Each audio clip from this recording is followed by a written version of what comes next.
디모데 전서를 잠깐 좀 중단하고요.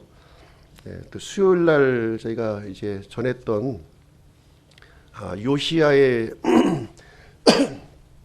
요시야의 이야기를 한번 좀 잠시 드려보도록 하겠습니다. 2주에 걸쳐서 요시야의 이야기를 이제 저희가 이제 살펴보았는데요.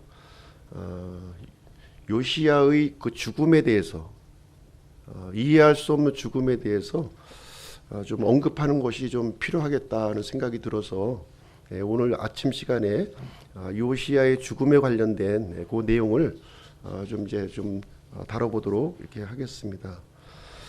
수요일 날 좀 참여하신 분들은 좀 이제 과정을 좀 이제 아시겠지만 주일에 이제 참석하신 분들은 잘 몰라서 좀 이렇게 좀 전체적인 내용을 좀 정리해드리고 요시야의 죽음에 관련된 부분을 한번 살펴보도록 이렇게 하겠습니다.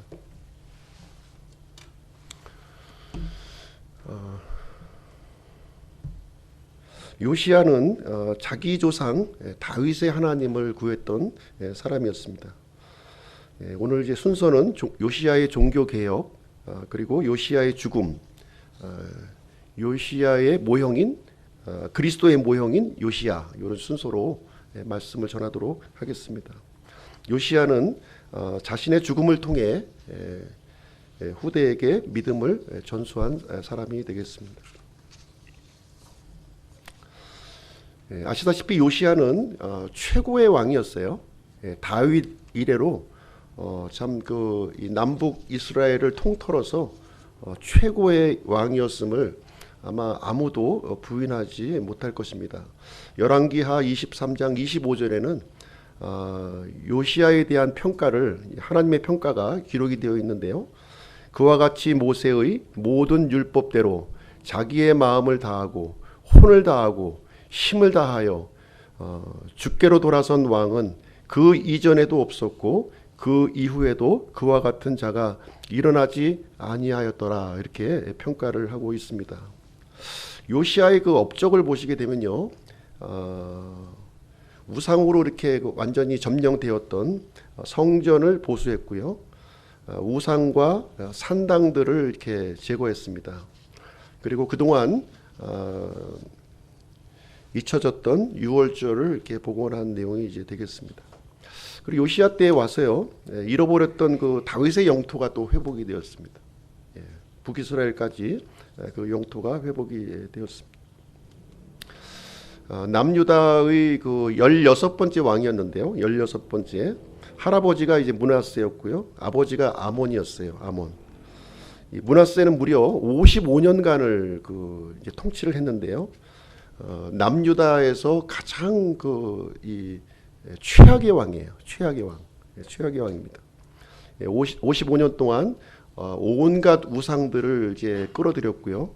심지어 하나님의 그 성전에까지 우상을 끌어들였던 그 인물이 바로 이제 므낫세입니다.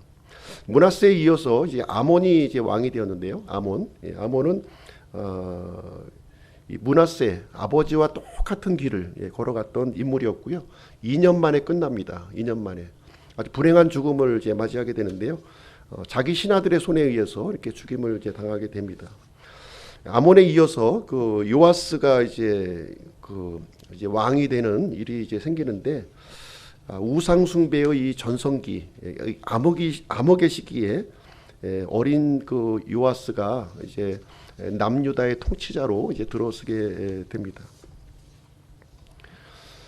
8살의 왕이 돼요. 8살. 요시야는 통치하기 시작할 때 8세더라.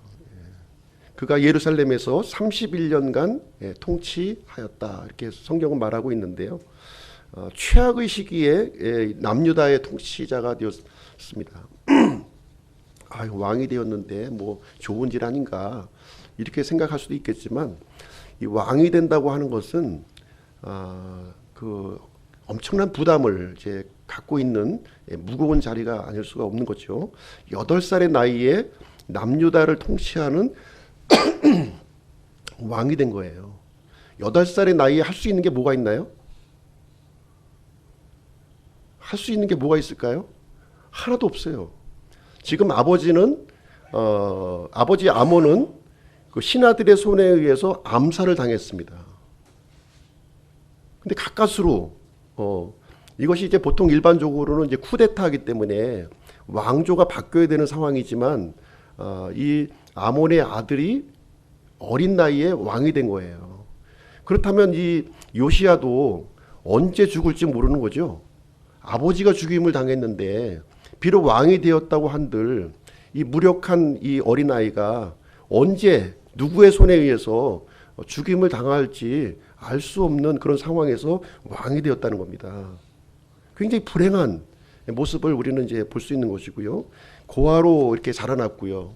왕이었지만 스스로 할 수 있는 일이라고는 단 한 가지도 없는 그런 상황이었습니다. 근데 이 요시야가 이렇게 왕으로 이렇게 세워진 것은 하나님의 마지막 은혜였다는 거예요. 하나님께서 남유다 땅에 베푸시는 이 마지막 은혜였다. 예. 요아스의 한번 장점을 한번 보시도록 할게요. 요아스의 장점을 보시게 되면 2절 말씀, 역대기야 35장 2절 말씀에 이렇게 기록, 34장 2절이죠. 34장 2절에 이렇게 기록이 되어 있습니다. 주께서 보시기에 옳은 것을 행하여 자기 조상 다윗의 길들로 걷고 오른쪽으로나 왼쪽으로나 치우치지 아니하였더라. 이 요시야가 했던 일은 했던 일이라기보다는 요시야가 할 수 있었던 일, 할 수 있었던 일이라고 봐야 되겠죠. 할 수 있었던 일이 뭐냐? 하나님을 붙드는 일이었다는 거예요. 하나님을 붙드는 일, 그것 말고는 요시야가 할 수 있는 일이 아무것도 없었어요. 그래서 주의 눈앞에서 올바른 것을 행하고 자기 조상 다윗의 길들로 걷고 그리고 오른쪽이나 왼쪽으로 치우치지 아니하였다 이렇게 하고 있습니다. 열왕기의 내용을 보시게 되면 수많은 왕들이 이제 등장하는데 두 종류로 나눌 수가 있습니다. 두 종류. 두 종류의 왕으로 이제 나눌 수가 있는데요. 자기가 왕인 왕, 자기가 주인인 왕이고요. 또 하나는 하나님이 왕인 왕이에요. 두 종류로 나눠집니다. 이 어린 요아스는 하나님을 자신의 왕으로 섬겼다는 겁니다. 그래서 요아스가 한 일이 무엇이냐면 이제 하나님을 구하고 우상을 쳐부셨다는 거예요. 우상을 쳐부셨다. 하나님을 크게 보면요. 하나님을 크게 보면 이 나타나는 현상이 있어요. 나타나는 현상이 뭐냐면 하나님과 반대되는 것을 절대로 내가 용인할 수 없다는 거죠. 하나님을 섬기면 섬길수록 하나님께 가까이 가면 가까이 갈수록 하나님과 합당하지 않은 것을 내가 용납하지 못한다는 거예요. 그래서 요시야가 그 모습을 이제 가졌는데요. 여기 이제 그 통치제 8년, 8살에 이제 그 왕이 되었으니까 통치 8년이면 몇 살입니까? 16살. 16살 때에 자기 조상 다윗의 하나님을 구하였다. 이렇게 말하고 있는 거예요. 자기 조상 다윗의 하나님. 다시 말하면 요시야는 할 일이 없었어요. 그래서 남는 시간에 그 모든 시간을 이제 투입한 것이 뭐냐면 남유다의 역사를 공부했다는 겁니다. 남유다의 역사, 특별히 다윗의 그 역사를 공부한 거예요. 다윗은 어떤 분이신가? 이스라엘을 세웠던 이 다윗을 이제 공부를 했다는 겁니다. 그래서 이 요시야는 지금 현재 나에게 처해진 이 문제가 도대체 무엇인가? 문제를 진단하는, 문제를 진단했던 거죠. 그리고 나서 제12년, 제12년이죠. 제12년. 죄송합니다. 12년이면 이제 몇 살입니까? 요시야의 나이가 18살. 아니죠. 18살인가요? 18살. 20살이네요. 잘못되어 있습니다. 20살. 20살의 나이에 요시야가 했던 일이 무엇이냐면 우상과 산당들을 철저히 제거했다는 겁니다. 마치 그 이제 문제점을 진단했는데요. 그 무엇이냐면 지금 이 남유다 땅에 만연되어 있는 이런 그 산당들, 우상들 이것이 문제라고 지적을 했고요. 이것을 마치 암덩어리를 제거하는 것처럼 수술하기 시작한 거예요. 예, 20살의 나이에 그 일을 진행했습니다. 그래서 요시야의 모습을 보게 되면 이전 왕들의 모습과는 다른 모습을 여기서 이제 보여주고 있습니다. 이전 왕들은 이제 어떤 그 이제 정책을 가졌냐면 국가의 최우선 정책을 경제적인 번영으로 삼은 거예요. 경제적인 번영. 잘 살아야 돼. 우리는 잘 살아야 돼. 두 번째로 가졌던 정책은 뭐냐면 자주국방입니다. 자주국방. 힘이 있어야지 외적을 물리칠 수 있지. 힘을 길러야 돼. 네, 이렇게 한 거예요. 그다음에 세 번째로 그 이전의 왕들은 민심을 따른 거예요. 민심. 예, 민심. 오늘날도 비슷하지 않습니까? 오늘날 우리가 처한 현실하고도 비슷한 거예요. 예. 경제적인 번영, 자주국방, 여론. 예. 이것이 그 이스라엘 이 왕들이 가졌던 보편적인 정책이었다는 거예요. 그러다 보니까 어떤 일이 일어났습니까? 하나님보다도 우상을 수용하는 거죠. 잘 살겠다는데, 네. 우리나라가 부강해진다는데 하나님인들 무슨 상관 있고 우상인들 무슨 상관이 있어? 다 오라고 그래 하면서 우상 숭배로 이어지게 되었고 결국은 하나님의 심판으로 이어졌다. 이렇게 보여지고 있습니다. 반면에 요시야는 어떻게 했느냐? 요시야는 전적으로 하나님만 구한 거예요. 예. 전적으로 하나님의 얼굴만 구한 겁니다. 그러다 보니까 하나님께 합당치 않은 것들을 이렇게 제거하기 시작했습니다. 성전을 보수하고 하나님의 말씀을 두려워하고 말씀에 대해서 회개하고 이렇게 했을 때 하나님께서 요시야의 인생에 개입해 주시고 요시야의 인생을 인도해 주시고 남유다를 이렇게 인도해 주셨다는 거예요. 우리 개인에게도 적용이 가능하지 않습니까? 우리가 잘 먹고 잘 살고 이것을 목적으로 삼았을 때는 우상을 숭배할 수밖에 없는 거예요.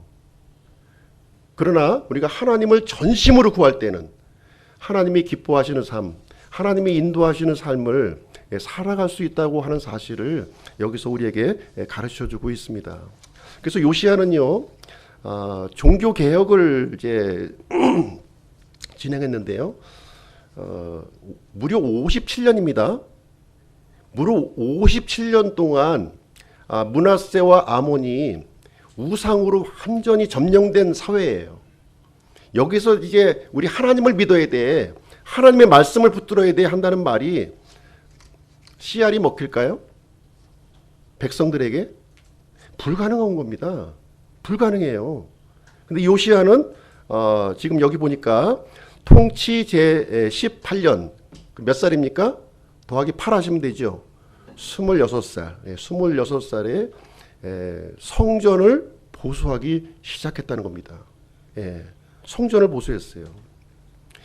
이 성전 수리를 국정 최우선의 과제로 삼은 거예요. 아마 신하들이 반대했겠죠. 성전을 왜 수리해요? 우리 먹고 살기 바쁜데, 우리 군사들 우리 준비해야 되는데, 들어갈 돈이 얼마나 많은데, 왜 성전에 왜 돈을 투입합니까? 아마 반대가 극심했을 거예요.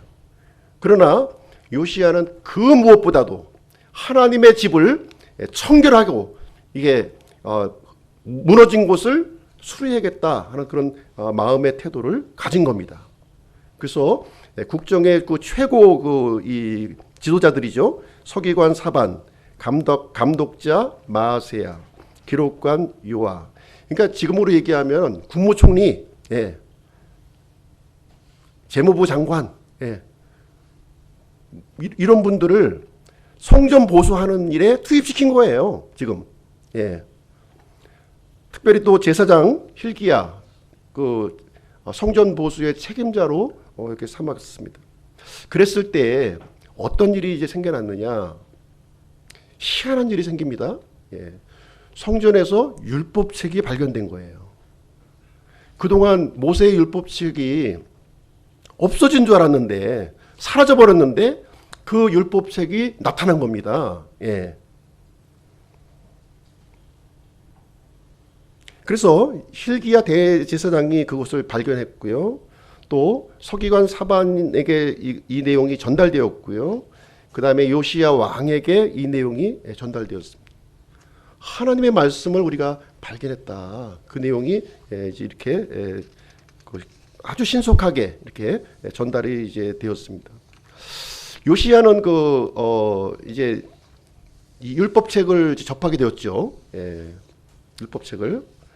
그랬을 때 이제 요시야는 어떤 태도를 보였느냐? 왕이 율법의 말씀들을 듣고는 자기 옷을 찢으니라 하고 했습니다. 아마 이 학자들은 요시야에게 들려준 이 말씀이 신명기 말씀으로 추정하고 있는 거예요. 신명기. 예. 순종하면 복을 받고 불순종하면 재앙을 받는다는 거예요. 하나님께서 이 땅의 백성들을 쫓아내신다는 거죠. 그 말씀을 들은 요시야는 자기 신의 옷을 찢고 하나님 앞에 죄를 자백하고 이렇게 회개하는 모습을 보였다는 겁니다. 예.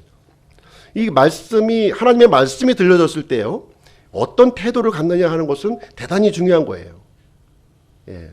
하나님의 말씀이 들려졌을 때 그 말씀을 무겁게 받아들이는 사람이 있고요. 이 말씀을 가볍게 여기는 사람이 있다는 거예요. 근데 이 요시야는 하나님의 말씀을 듣는 순간 그 말씀을 무겁게 받아들였고 자신의 죄를 이렇게 통감했다는 겁니다. 그렇죠? 그래서 이 남유다가 하나님의 말씀을 거역하고 범죄했기 때문에 오늘날 이 현실이 일어났구나 하는 사실을 진단을 하게 된 것입니다. 그래서 이 요시야는요, 이제 구체적으로 그러면 하나님께서 이 남유다의 운명과 자신의 운명을 어떻게 보시고 있느냐 하는 것이 궁금해진 거예요. 궁금해져서 누구를 찾냐면 여대언자 훌다를 찾습니다. 여대언자 훌다를 찾는 거예요. 예루살렘에 여대언자 훌다가 있었다는 거예요. 지금 이제 여성의 인권이 많이 상승되어 있죠. 근데 요시야 당시에 그 여성의 그 지위라고 하는 것은 너무 비천한 거예요. 아무리 대언자라 할지라도 나 왕인데 여대언자를 불러서 내가 그 말씀 들어야 돼? 무시할 수도 있었겠죠. 그러나 요시야는 그 여대언자를 궁으로 불러서 그 하나님의 말씀에 겸손하게 마음을 열고 받아들이게 됩니다. 이 훌다를 통해서 전해지는 말씀이 어떤 내용이었을까요? 긍정적인 내용일까요? 부정적인 내용이었을까요? 당연히 부정적인 내용이죠. 지금 부정적인 내용인 거예요. 훌다는 율법책에 기록되는 이 저주가 남한국에 임할 거라는 거예요. 진노가 쏟아져서 꺼지지 않을 것이다 이렇게 얘기를 합니다. 뿐만 아니라 요시야에 대해서도 언급해요. 요시야는 어떻게 될 것이냐? 왕 앞에서 이런 얘기 할 수 있습니까? 왕 앞에서 이런 얘기 하면은 이 당시는 그냥 사형이죠. 사형. 사형입니다. 이 요시야는 이 말에 대해서 부드럽게 겸손한 마음으로 받아들였다는 거예요. 왕은 남유다의 멸망을 보지 않고 평안하게 죽을 거예요. 멸망하기 전에 죽을 겁니다. 하나님의 품에 안길 겁니다. 이 얘기를 들은 거예요. 만약에 이 말씀을 우리가 들었다면 어떻게 하겠습니까? 우리가 들었다면 요시야는 어떤 태도를 보였을까요? 요시야는 자신의 운명, 남유다 국가의 운명을 들은 요시야는요, 어떤 태도를 취했냐면, 이제 모든 게 끝났구나. 다 끝났어. 이제 절망과 좌절과 낙담 속에 빠질 수도 있겠습니다. 그렇죠? 일반적으로. 그러나 요시야는 그러지 않았다는 거예요. 더 열심히 하나님의 말씀을 붙들었다는 거예요. 더 열심히 우상을 쳐부시고, 더 열심히 성전을 보수하고 그 일을 더 열심히 했다는 겁니다. 그래서 이제 요시야의 그 종교 개혁의 최고 정점이 어디에 있느냐? 최고 정점이 바로 유월절 복원에 있었다는 거예요. 유월절 복원. 유월절을 복원했다는 거예요. 35장 1절에 보시면 요시야가 예루살렘에서 주께 유월절을 지키니 그들이 첫째 달 14일에 유월절 어린 양을 잡으니라. 요시야가 이제 유월절을 지켰는데요. 히스기야도 유월절 지켰죠. 히스기야도 유월절을 지켰는데 제대로 안 지켰습니다. 첫째 달 14일에 유월절을 지키게끔 되어 있었지만 히스기야는 둘째 달에 지켰어요. 둘째 달. 날을 바꿔가지고 시기를 바꿔서. 예. 그러나 이 요시야는 말씀대로 율법에 기록한 대로 유월절을 그대로 지켰습니다. 그대로 똑같이. 예.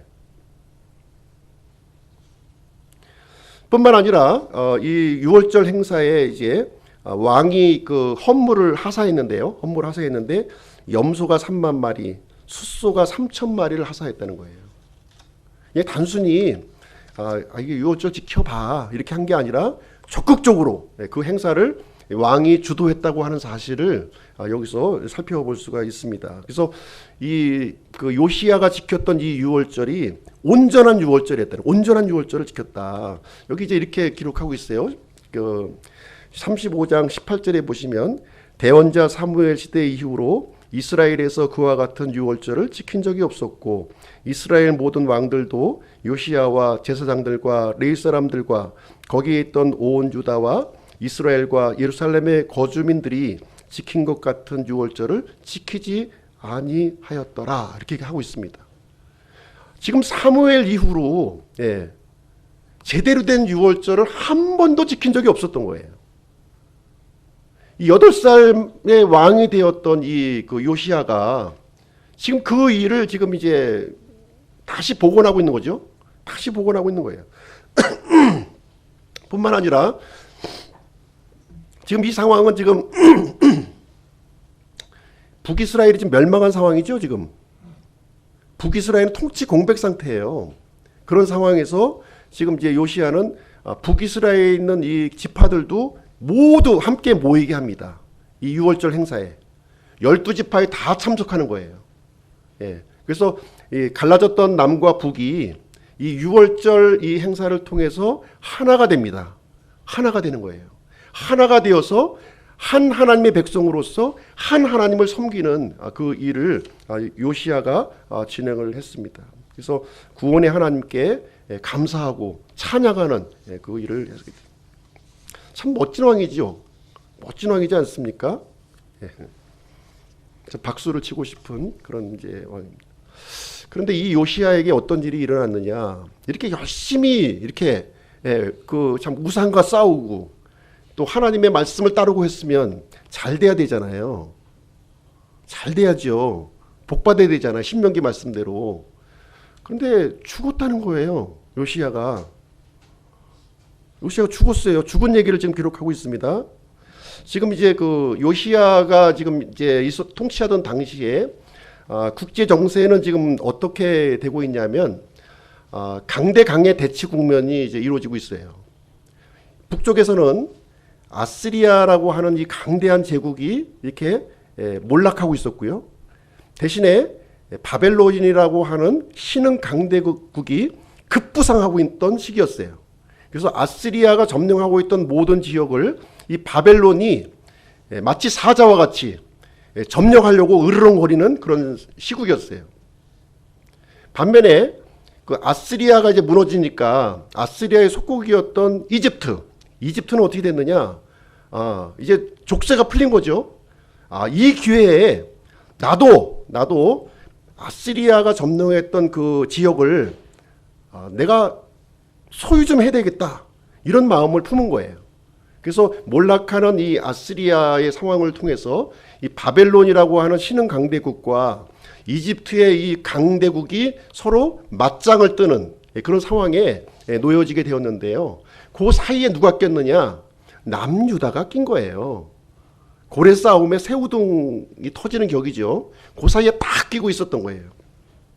그래서 지금 이제 20절 말씀을 보시면 그 얘기를 하고 있는 것입니다. 그래서 바벨론과 이 이집트의 결전이 이제 이루어지는데요. 어디서 이루어지냐면 역사적으로 갈그미스 전투에서 이루어집니다. 여기서 충돌이 이루어지는 거예요. 충돌. 그래서 그 갈그미스 전쟁을 이제 하기 위해서 이집트의 그 왕이 이제 북진을 하고 있는 거고요. 예. 지금 이제 요시야가 지금 이제 그 사이에 지금 끼어 있는 그런 상황에 놓여져 있었습니다. 요때가 언제냐? 요시야의 나이가 39세. 통치 31년에 있었던 이 일이 되겠습니다. 파라오 느고가 갈그미스 쪽으로 올라가기 위해서 이제 북진을 하고 있었고요. 그 상황에서 이 요시야는 어떤 태도를 취했냐면 이 파라오의 군대를 막아섰다는 거예요. 막아섰다. 예. 그래서 파라오 느고는 이제 요시야에게 이런 요청을 합니다. 우리는 남유다하고 싸울 생각은 전혀 없어요. 길만 비켜주세요. 예. 우리는 바벨론을 치러 올라갈 겁니다. 이렇게 한 거예요. 예. 요 내용이 이제 요겁니다. 니느웨 그 아스리아가 무너졌고요. 이 바벨론이 이제 그 아스리아가 점령했던 모든 지역을 점령하려고 하는 그런 상황에 놓여져 있었고, 이 시점에서 파라오 느고가 북진을 하고 있는 거예요. 예. 그 상황에서 요시야는 그 북진하는 파라오를 막아서고 있는 그런 상황이 이제 되겠습니다. 근데 이집트의 그 파라오 느고가 특별한 말을 합니다. 여기 보니까 어떤 얘기를 하냐면요. 이제 길을 비켜달라고 얘기하면서 이제 이 내용을 어떻게 이제 받아들여야 하는 거냐 하는 것이죠. 요시야 입장에서 길을 좀 비켜줘. 예전에 우리 그 일본국이 명나라를 침공하러 갈 때 우리 조선에게 요구한 게 있었어요. 정명가도. 정명가도 들어보셨죠? 저도 예전 일이라 좀 가물가물하긴 한데 정명가도, 명으로 가는 길을 열어달라는 거예요. 명으로. 이게 무슨 얘기입니까? 이게 길을 열어달라. 길을 열어달라고 하는 것은 단순히 길을 열어주는 게 아니에요. 그 고대 전투는 지나가면 그 나라가 속국이 되는 거예요. 예. 징기스칸이 이렇게 지나가잖아요. 그럼 지나가는 곳이 다 속국이 되는 겁니다. 그냥 말을 밟고 지나가면 그 나라가 그 지배권자가 되는 거예요. 예. 지금 이 상황인 거예요. 지금 단순히 길을 열어주는 것이 아니라 이스라엘이 속국이 되어 달라 하는 요청을 지금 하고 있는 거예요. 지금 유다와 싸우지 않겠다고 하지만 무슨 얘기냐면 싸우지 않고 내 밑으로 들어오라. 지금 이 얘기를 해주고 있는 거예요. 이것은 참말입니까? 거짓말입니까? 거짓말이죠. 전략을 조금이라도 아는 사람이면 이건 거짓말을 하고 있구나 하는 사실을 분명하게 간파하고 있어야 됩니다. 근데 이제 이 내용을 요시야가 이렇게 전쟁에 참여한 것을 대부분의 학자들이 어떻게 지금 판단하고 있냐면 이건 요시야의 실책이야. 요시야가 하도 잘했지만 이것은 요시야가 실책을 한 거야. 그래서 죽은 거야. 허망하게 죽었어. 그렇지 않으면 오래 살아서 이렇게 하나님께 영광 돌렸을 텐데 이렇게 얘기하는 거죠. 저는 그렇게 보지 않습니다. 이 학자들이 보는 그 이유가 있어요. 이렇게 보는 이유가 있는데 파라오 느고가 하나님의 말씀을 합니다. 파라오 느고가 하나님의 말씀을 해요. 이 파라오 느고가 누군가요? 이집트 왕이죠. 우상 숭배자예요. 근데 이 우상 숭배자가 하나님의 말씀을 지금 대언합니다. 21절 한번 보시겠습니다. 하나님께서 내게 명령하사, 파라오 느고가 하는 말이에요. 하나님께서 내게 명령하사 빨리 행하게 하셨느니라. 나와 함께 계시는 하나님께서 그대를 멸하지 아니하시도록 그대는 그분을 방해하지 말라. 이렇게 얘기합니다. 지금 파라오 느고가 지금 북진하고 있는 것은 하나님의 뜻이라는 거죠. 그래서 그 요시야가 지금 우리 이집트 군사를 막는 것은 하나님의 말씀을 정면으로 거절하는 것이다. 지금 얘기를 해주고 있는 거예요. 그럼 요시야는 이 하나님의 말씀을 들어야 할까요? 말아야 할까요? 많은 학자들은 안 들었기 때문에, 이 하나님의 메시지를 분별하지 못하고 안 들었기 때문에 39살의 나이에 허망하게 죽은 거야, 이렇게 얘기를 합니다. 예, 과연 그럴까요? 하나님의 말씀은 이방 왕에게도 계시할 수 있어요. 그렇죠? 예, 분명한 사실입니다. 계시한 전례가 있습니다. 예. 그러나 지금 이 파라오의 느고의 말은 우리가 분명하게 알아야 될 것은 무엇이냐면, 느고의 간교한 술책이라고 하는 사실을 우리가 좀 간파할 필요가 있는 거죠. 성경에 보시면 이방 왕에게도 하나님의 말씀을 이렇게 계시한 전례가 있지만 그렇지 않은 경우도 있다는 거예요. 그렇지 않은 경우, 예를 들면은 엔돌의 무당에게도 하나님의 말씀이 계시가 되었죠. 그 말씀이 참이었나요? 예. 여기에 대해서도 견해가 갈리고 있습니다. 어떤 사람은 진짜 엔돌의 무당에게 하나님께서 계시해 주셨다, 이렇게 보시는 분이 있고, 또 그렇지 않게 주장하시는 분도 있어요. 또 욥의 친구들도 하나님의 말씀을 얼마나 많이 했나요? 예, 많이 했어요. 근데 하나님의 그 최종 판단은 뭐였죠? 욥은 옳았고 친구들은 잘못됐다, 이렇게 판단하지 않았습니까? 그렇죠? 사도행전에 보면 점치는 여종이 나와요. 점치는 여종이 사도 바울은 이렇게 하나님의 위대한 종이에요, 이렇게 얘기를 합니다.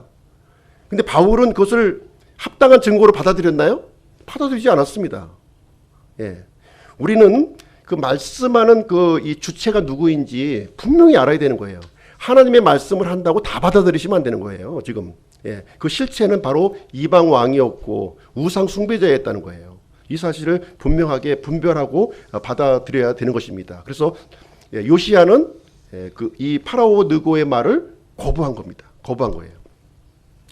요시야는 하나님 앞에서 옳은 것을 선택한 거예요. 옳은 것. 옳은 것이 뭐냐?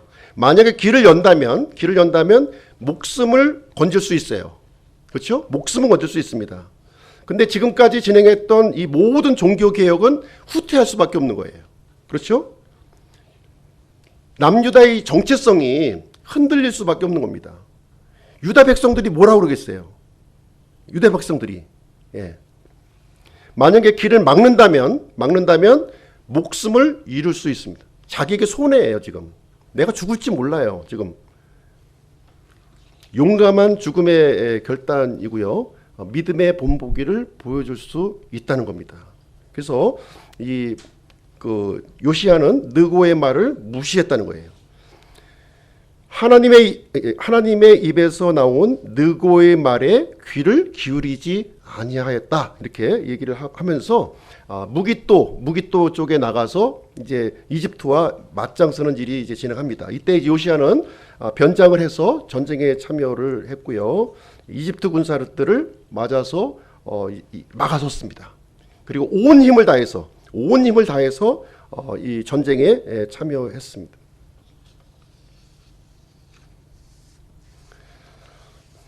그래서 요시야가 이제 어떻게 되느냐? 하나님이 기적적인 은혜를 베푸셔서 요시야를 살려준 게 아니라 허망하게 요시야가 죽습니다. 활 쏘는 자들이 요시야 왕을 쏘매 왕이 자기 신하들에게 이르되 내가 중상을 입었으니 나를 데리고 나가라. 이 죽음이요, 누구의 죽음하고 비슷하냐면 아합의 죽음하고 비슷해요. 아합도 변장하고 나갔잖아요, 전쟁에. 그래서 우연히 쏜 화살에 죽임을 당했습니다. 중상을 입고요. 똑같은 비슷한 상황이 연출되고 있습니다. 근데 아합의 죽음과 요시야의 죽음은 분명한 차이가 있는 거죠. 지금 아합은 전쟁은 참여했지만 자기 목숨을 구걸하려고 했었던 거예요. 그러나 요시야는 자기 목숨을 구걸하려고 하는 것이 아니라 목숨을 걸고 전면에 나선 겁니다. 아합하고는 전혀 틀려요.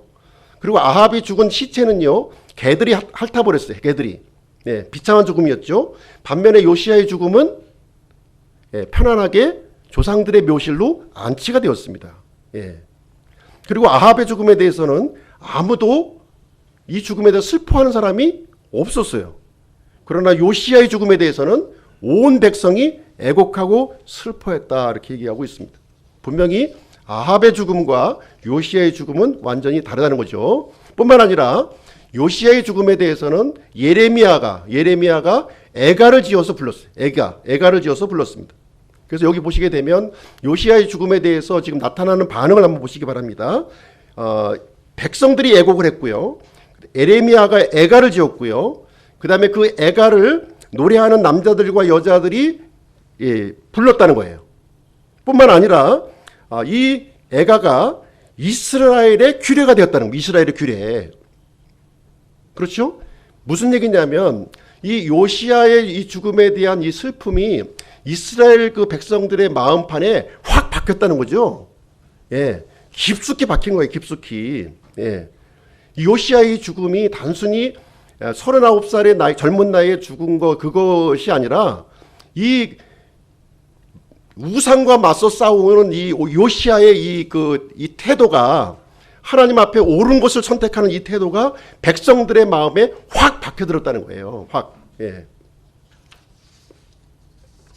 그래서 요시야의 모습을 보시게 되면 그리스도의 모형을 정확하게 보여주고 있습니다. 정확하게 보여주고 있는데요.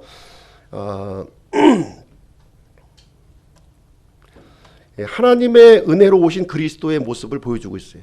그렇죠? 요시야는 우상과 부패로 이렇게 물들었던 이 세상에 하나님께서 요시야를 세워주신 것처럼 예수 그리스도도 영적 암흑기에 우리를 은혜로 우리에게 보내주셨습니다.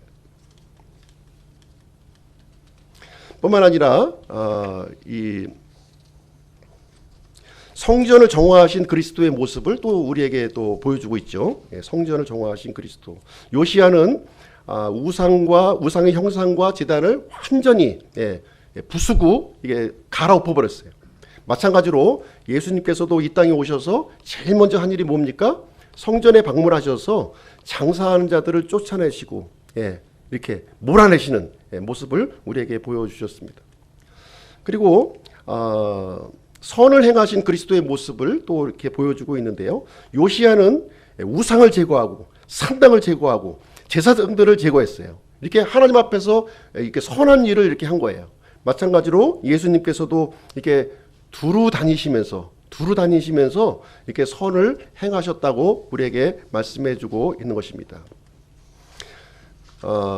이 요시야는요, 6월절 어린 양이신 그리스도를 또 예표하고 있습니다. 그렇죠? 예. 요시야는 온전한 6월절을 지킨 거예요. 예. 그래서 예수님은 어떻게 오셨나요? 6월절 어린 양으로 이 땅에 오셨다고 하는 사실입니다. 또 요시야는 말씀대로 죽으신 그리스도를 예표하고 있어요. 예. 요시야는 파라오와 막다 전사를 했는데요. 예. 하나님께서 미리 말씀하시기를 요시야는 남유다의 멸망을 보지 아니하고 편안하게 죽을 것을 미리 말씀하셨죠. 훌다를 통해서. 그 일이 이루어진 거예요. 또 예수님께서도 십자가의 형벌로 죽임을 당하셨습니다. 요시야의 죽음도 이해할 수 없고요.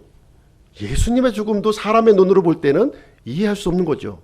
그러나 하나님의 관점에서 볼 때는 두 분 다 하나님의 말씀을 따라 죽었다고 하는 사실을 성경은 우리에게 가르쳐주고 있습니다. 예고된 죽음이었다는 거죠. 우연히 이렇게 어떻게 하다가 죽은 것이 아니라 하나님의 예고된 죽음이었음을 얘기해주고 있습니다. 그래서 남유다의 멸망은요, 또 하나님의 심판이었다고 이렇게 얘기하고 있습니다. 그래서 하나님은 남유다의 멸망을 이렇게 돌이키지 않으셨어요. 이 진노를 돌이키지 않으셨습니다. 그래서 요시야를 죽게 하셨고요. 그 전에 요시야를 죽게 하셨고 그 다음에 이어서 남유다를 멸망하도록 이렇게 하나님은 진행을 하셨습니다. 그래서 이 요시야의 죽음은 하나님께서 우리에게 이 남유다를 향해서 부어주신 마지막 은혜였다는 거예요. 마지막 은혜로 이게 보여진 겁니다. 그럼 남유다는 과연 어떤 상황이었나 하는 것을 보시겠는데요. 남유다의 영적 상태를 한번 보시게 되면 예레미야가 정확하게 진단을 하고 있습니다. 요시야가 이렇게 강력하게 이 종교 개혁을 단행했음에도 불구하고 남유다 백성들의 마음의 상태를 여기서 이제 보여주고 있는데요. 예레미야 17장에서 남유다의 마음을 보여주고 있습니다. 17장 1절 2절 제가 한번 읽어드릴게요. 유다의 죄는 철필과 금강석 촉으로 기록되었고 그들의 마음판과 너희 제단의 뿔들에 새겨졌나니 그들의 자녀들이 언덕들 위에 푸른 나무들 곁에 있는 그들의 제단들과 그들의 작은 숲들을 기억하는도다. 요시야가 강력하게 하나님의 말씀을 붙들고 종교개혁을 단행했는데 정작 이스라엘 백성들은 어떤 마음을 가지고 있었느냐? 철필과 금강송 촉으로 그 죄악이 그 마음판에 기록이 되었다는 거예요. 예. 그리고 하나님을 기억한 것이 아니라, 하나님을 기억한 것이 아니라 그 우상을 지금 기억하고 있었다고 하는 사실입니다. 그래서 요시야가 하는 이 종교 개혁을 어떻게 보았냐면 자신의 일로 받아들인 것이 아니라 이건 남의 일로 본 거예요. 요시야, 네가 하는 거지. 나는 여전히 우상을 섬기고 우상을 기억할 거야. 이런 마음을 가지고 있었기 때문에 하나님은 남유다를 멸망할 수밖에 없었던 것이고, 그 전에 요시야를 죽게 하셨다고 하는 사실을 말해주고 있는 것입니다. 그래서 요시야의 죽음이 바로 하나님의 마지막 해결책이었다는 거예요. 남유다를 향한 마지막 해결책이었다. 이 남유다의 이 교만함, 우상을 붙들고 완전한 파멸로 가고 있는 남유다를 향해서 요시야의 죽음을 통해서 하나님은 메시지를 전하고 있다는 거예요. 이 죽음의 메시지를 보내고, 그래서 요시야는 반드시 이 의로운 피를 흘려야만 했다는 거예요. 흘려져야만 됐던 거예요. 그렇지 않으면 남유다는 살아날 길이 없어요. 영원한 멸망으로 가는 겁니다. 영원한 멸망. 바벨론에 의해서 완전히 처참하게 멸망하는 거예요. 그래서 요시야는 죽음으로 이렇게 자신의 믿음을 이스라엘 백성들에게 보여준 거예요. 예수 그리스도께서 십자가 위에서 자신의 죽음을 통해서 우리에게 보여주신 것처럼 요시야도 이 파라오 느고와 맞서면서 강렬하게 죽음으로 말미암아 죽음을 통해서 메시지를 전달했다는 겁니다. 이때 어떤 일이 일어났나요? 보시게 되면 성령님의 역사가 일어났다는 거예요. 이때 그 금강석 같았던 이 백성들의 마음이 무너져 내리기 시작했어요. 요시야의 죽음을 통해서 무너지기 시작했습니다. 일반적으로 우리가 우상을 숭배하게 되면 마음이 딱딱해집니다. 내가 우상을 섬기고 있느냐, 하나님을 섬기고 있느냐, 판단 기준이 있어요. 우상을 섬기는 사람들은 마음이 딱딱해져. 하나님을 섬기는 사람은 마음이 부드러워지는 거예요. 그동안에 요시야가 죽기 전에는 요시야가 아무리 종교개혁을 했어도 백성들의 마음은 우상으로 꽉 차 있었기 때문에 마음이 딱딱하게 굳어 있었어요. 그러나 요시야가 죽은 이후에 그 죽음을 보는 순간 이 금각석 같은 이 마음이 홈으로 내리기 시작했다는 겁니다. 온 백성이 눈물을 흘렸어요. 온 백성이 요시야의 죽음을 애통해 했습니다. 그래서 요시야의 죽음이 유다 백성을 움직이기 시작했고요. 믿음의 불꽃이 타오르기 시작을 했다는 것입니다. 이스라엘의 정체성이 이제 들어간 거죠. 그렇죠? 예.